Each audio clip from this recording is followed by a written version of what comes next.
अस्सलामुअलैकुम, मैं हूं आयशा खान और आप देख रहे हैं मेरे यूट्यूब चैनल खाने शाने। तो खाने शाने में आज बन रहे हैं चंदन कबाब, जिसके लिए आपको बहुत ज़्यादा कुकिंग की ज़रूरत नहीं है, बहुत ज़्यादा मेहनत की ज़रूरत नहीं है। बस कीमा लाइए, मसाले डालिए और पका लीजिए, झटपट तैयार है। बहुत ही जूसी, टेंडर और बहुत ही टेस्टी ये कबाब होते हैं। मैं कबाब में क्या इंग्रेडिएंट्स चाहिए, सबसे पहले ये है बछिया का कीमा जो 500 ग्राम है, आधा किलो। और ये चिकन का कीमा है, ये 300 साढ़े 300 ग्राम है। वैसे इसमें बिल्कुल बराबर जाता है कीमा, मेरे पास थोड़ा कीमा कम है तो कोई मसला नहीं है। अच्छा, अगर आपके पास वाइट वाली जो हार्ड चर्बी होती है, अगर वो है, जैसे बकरीद में वो अवेलेबल होती है, तो वो इसके साथ कीमा निकलवा लीजिएगा, ठीक है। उसके बाद हमारे पास क्या जाएगा, एक अंडा, आधी दरमियानी प्याज, ये इतने कीमे के हिसाब से है। 1 टेबल स्पून लाल मिर्च, 1 टीस्पून कुटा हुआ भुना हुआ ज़ीरा, ये 1 टीस्पून जो है वो गरम मसाला है, 1 टीस्पून जो है वो नमक है, 1 टीस्पून धनिया पाउडर है, 1 टेबल स्पून जो है वो जिंजर गार्लिक पेस्ट है, लहसुन अदरक का पेस्ट, और 1 टेबल स्पून पपीते का पेस्ट है। ये एक डबल रोटी का स्लाइस है। मेरे पास वाइट ब्रेड नहीं है, ये ब्राउन ब्रेड है। आपके पास वाइट ब्रेड हो तो वाइट ब्रेड डालिएगा, वैसे इससे कोई फ़र्क नहीं पड़ता है। ये है 2 से 3 टेबल स्पून हरा धनिया और 6 से 7 बारीक वाली हरी मिर्चें। 3 टेबल स्पून के जितनी भुनी हुई प्याज ले लीजिए, या प्रीपेयर्ड जो प्याज आती है बाज़ार की वो ले लीजिए। 1 टीस्पून जाएगा वाइट पेपर, 1 टीस्पून ही जितना जाएगा ब्लैक पेपर।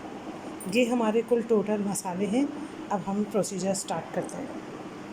बिस्मिल्लाहिर्रहमानिर्रहीम। तो सबसे पहले हम, छोटा है मेरा ग्राइंडर जार, तो मैं आधा जो है बीफ का कीमा लूँगी और आधा चिकन का कीमा लूँगी।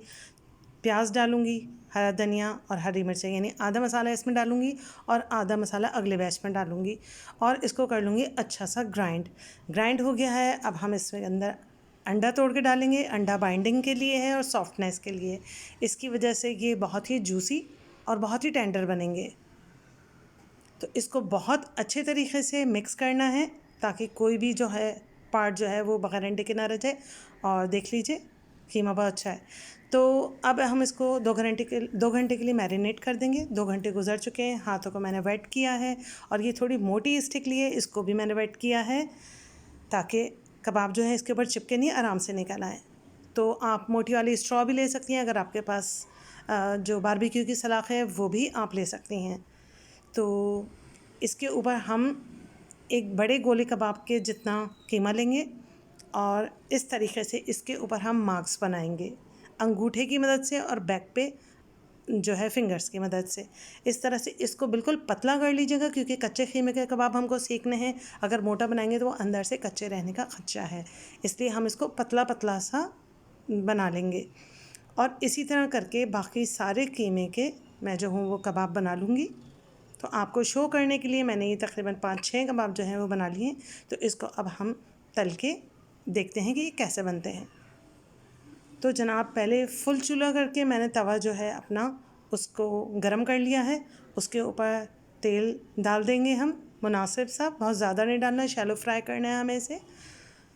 और जैसे ही तेल गरम होता है इसके ऊपर कबाब रखना शुरू कर देते हैं। एक एक करके सारे कबाब थोड़े थोड़े फासले के ऊपर रखते जाइए। और अब इसे हमें टच नहीं करना, इसे हमें 3 से 4 मिनट तक इतना ही पकने देना है, लेकिन ये मीडियम आंच है। उसके बाद हम इसको स्लो कर देंगे। मीडियम आंच के बाद जब हम दोनों साइडों से इसको सेक लेंगे तो फिर हम आंच बिल्कुल बारीक कर देंगे, क्योंकि इस पे कलर आ चुका है और अब इसको कुक होना है, यानी अंदर से कुक होना है। इसकी वजह से हम इसकी आंच बिल्कुल स्लो कर देंगे 5 से 6 मिनट के लिए। इसकी साइड्स जो है वो चेंज करती जाइएगा ताकि ये हर तरफ से सिक जाए, हर तरफ से इसके ऊपर कलर आ जाए, जिस तरह से आप देख रही हैं मैंने किया है।